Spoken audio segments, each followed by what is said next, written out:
Alright, yeah, this video started on Saturday, and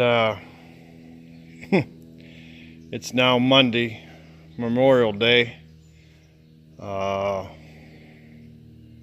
didn't make any more film that day because we got busy and we were pushing for to get done. It did rain. About 5:30 it let loose. I got into a field that was muddy and wet. I ended up plugging up these fertilizer openers. I plugged up about 4 of them, and that made me mad. Just about got stuck, and I'm underneath this thing trying to clean the drop tubes out with a screwdriver, and I notice oil dripping out of this end of the frame. And I thought, well, there's only one thing in there that leaks, and that's that cylinder that raises the markers. So that was Saturday, and it rained Saturday night, Sunday, pretty much all day. I come up here and started taking this thing apart. I took the right hand marker clear off. I laid the other one down.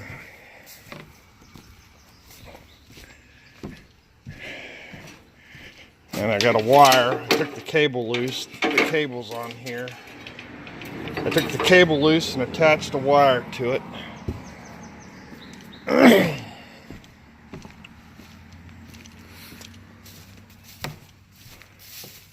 I pulled the pin out of this marker and took it clear off, and took the bolts out of the cable on this side so that it was loose.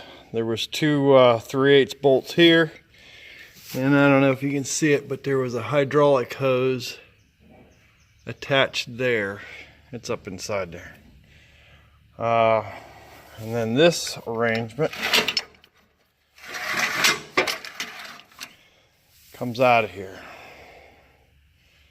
And this is a hydraulic cylinder. It's a one-way single acting cylinder. And when you put pressure to the main cylinder here, it powers that, puts pressure to that line right up in there inside the tube, and it comes over to here, and this hose hooks up to it, extends this cylinder out and raises the markers, and it only raises one at a time. And somehow here, I haven't had it out of there long enough to look, but there's a latching arrangement so that every time you raise it, the next time you lower it, the other side goes down. It works really well if you're planting the main body of the field, but if you're planting around the edges, it's kind of a pain, because you go around the corner, you lift up the planter and you drop it to make your turn and drop it back down again, and you got to raise it and lower it again so that you put this thing in the right cycle. And I don't know of any arrangement to change that, but it is kind of a pain. So anyhow, we're going to take this thing out, tear the cylinder out of it, and see if we can put some seals in it quick. I don't know, the sun's shining today. If the ground would dry out enough, I could get into the field this evening. But, well, let's get this thing apart. I'll bring you back. This thing just pulls right out of here.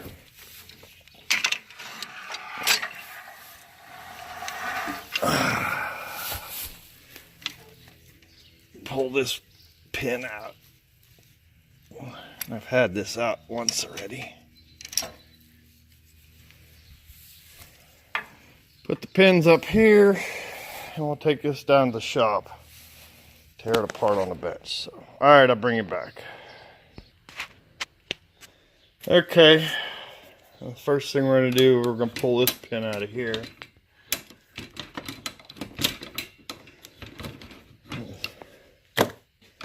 Pull this pin out,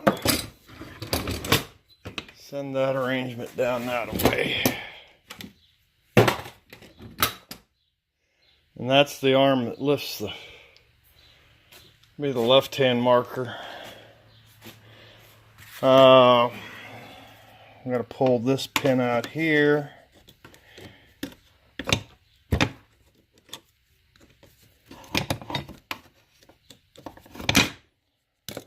And take this square pin out.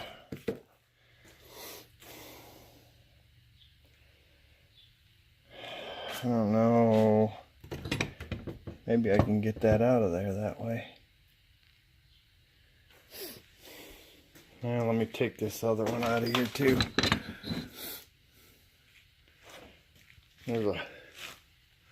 There's another pin right there. I gotta pull that out. And I'm going to take this line off, so hold on, I'll bring you back. Alright, I didn't pull this pin out here. I left that pin in. I did take the hose off and the fitting out of the cylinder. This comes out of there. And I squirted the oil into a bucket that was left in the cylinder. Now, I don't know if anybody's ever seen this before, but John Deere uses this type of cylinder on their header lift cylinders. A lot of people use them. New Holland, Alice Chalmers, Gleaner all use this type of cylinder on their header lifts where they're just using a single acting cylinder. But I don't know if you're going to be able to see that. You look down in there, there's a wire ring in a groove on the piston.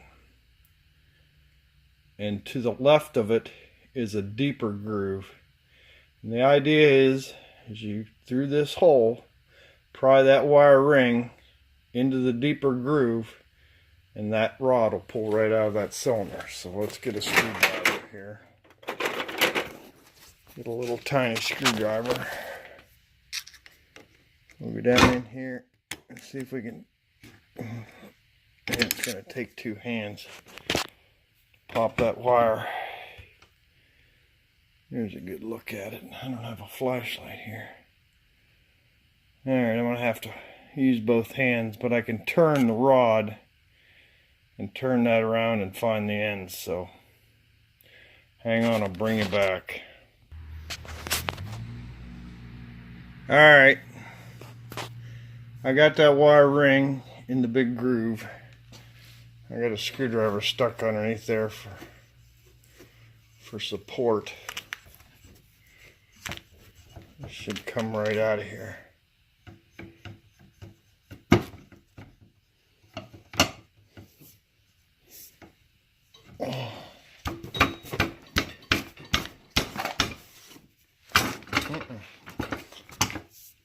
I'm gonna take both hands.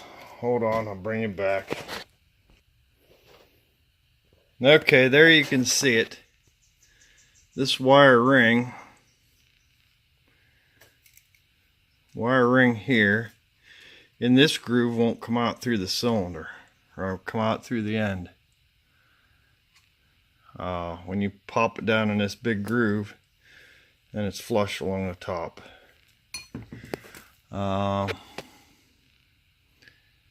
There's the O-ring, and it's got a little wiper. Yeah, I'm gonna have to clean that up, get a new seal for it, get her back together. We may be back in the field because the sun's shining out there today. So get this back together. So, all right, I'll bring you back. All right, I end up taking this rod with a spring on it. Pardon my mess, but out of this hole, and I pulled this pin and pulled the square pin out of here, and this is the latching arrangement here. Flips this thing back and forth so that it raises one marker than the other. And I'm going to take this cable off this cylinder, but I don't think I'm going to. I'm going to see what's in here for seals. Let me get an O-ring pick.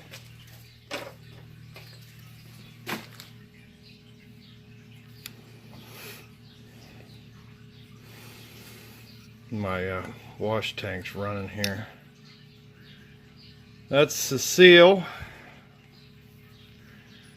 There's a I thought there should be a backup ring in there, but maybe there isn't. And then there's this seal here. This is a dust seal. It'll come out of there too. It's going to take some work to pry that out. So anyhow, I'll pry the dust seal out, and might have to run and get a new O-ring for it. Get this thing cleaned up, and I'll bring you back.